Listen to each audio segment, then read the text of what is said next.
अस्सलामुअलैकुम वरहमतुल्लाहि। आज हम हर्फ ताजे को हर्फ स्वाद की लिखाई करेंगे। यह हर्फ स्वाद है। स्वाद खाली होता है, स्वाद में कोई नुक्ता नहीं आता।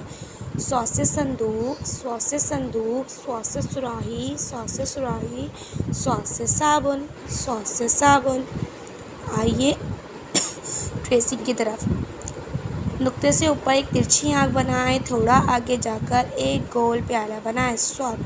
नुक्ते से तिरछी आँख बनाएं, थोड़ा आगे जाकर एक गोल प्याला बनाएं। स्वाद। नुक्ते पर पेंसिल रखिए, एक तिरछी आँख बनाएं, थोड़ा आगे जाकर एक गोल प्याला बनाएं। स्वाद। एक तिरछी आँख बनाएं, थोड़ा आगे जाकर एक गोल प्याला बनाएं। स्वाद। अब लिखाई की तरफ आइए। नुक्ते पर पेंसिल रखिए,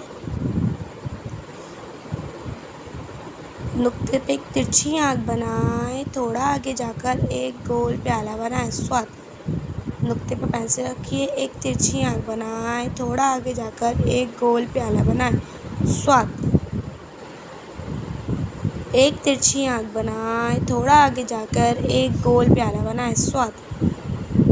एक तिरछी आँख बनाएं, थोड़ा आगे जाकर एक गोल प्याला बनाएं। स्वाद।